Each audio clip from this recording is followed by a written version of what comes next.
O Ministério da Fazenda refez ontem a proposta de acordo de renegociação da dívida dos estados com a União.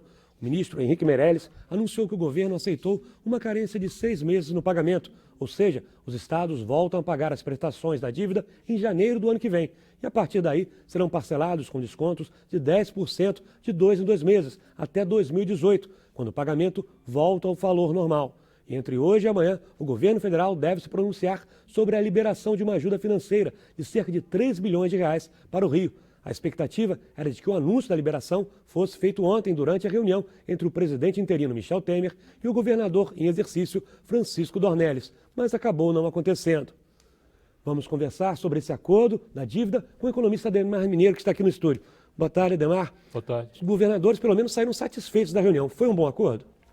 Olha, tem que tomar em consideração que a União corria um risco sério, que eram as ações dos estados na justiça, né? Então, essas ações versavam especialmente sobre a questão dos juros compostos que são aplicados sobre as dívidas.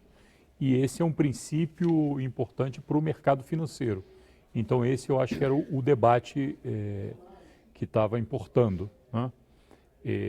Tinha algumas decisões preliminares do judiciário no sentido de aplicar juros simples e não juros compostos, o que acabava sendo uma ameaça, né, para a União e para o sistema financeiro. O governo federal, para evitar talvez um calote geral, é melhor perder um pouquinho e receber no longo prazo? Isso. E do outro lado, o governo federal aproveitou também para, digamos, colocar, enquadrar os níveis subnacionais, os estados no caso, com o teto de gastos, né? Então, o limite de teto de gastos que o governo já tinha se imposto, o governo federal já tinha se imposto na medida do ministro Meirelles para a União, agora vale também para os estados, o que é um risco muito grande para o gasto social, mas, enfim, interessava a União.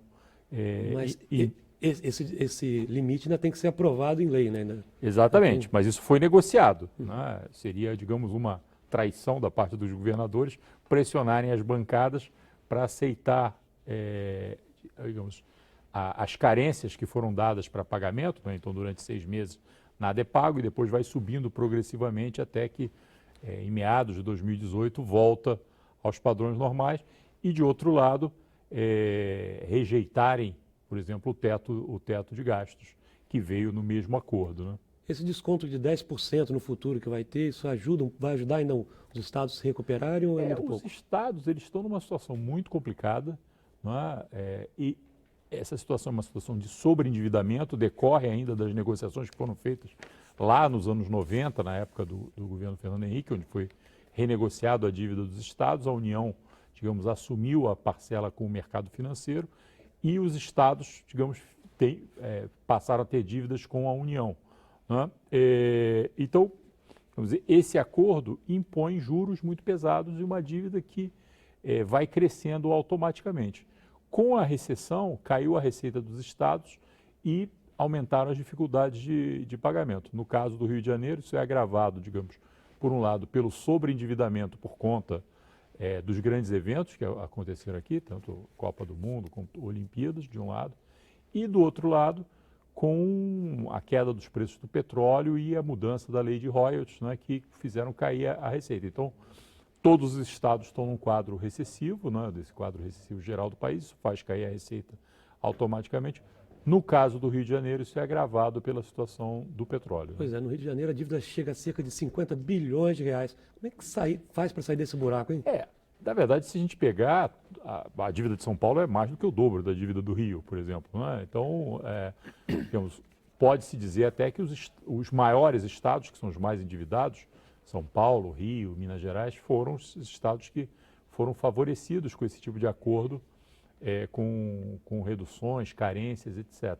Agora, como que sai dessa situação, que é a pergunta que você está fazendo, eu acho que parte de duas situações, né? Uma, eu acho que, de fato, você vai ter que renegociar isso de alguma maneira, porque essa renegociação que foi feita agora, na verdade, ela é um anestésico, né? Mas se a situação do país não melhorar em 2018, a situação de dificuldade de pagamento vai continuar dada. E, do outro lado, é evidente que você tem que sair dessa situação recessiva, você tem que aumentar a arrecadação dos estados para poderem pagar. Tá certo, muito obrigado pela participação aqui no Repórter Rio.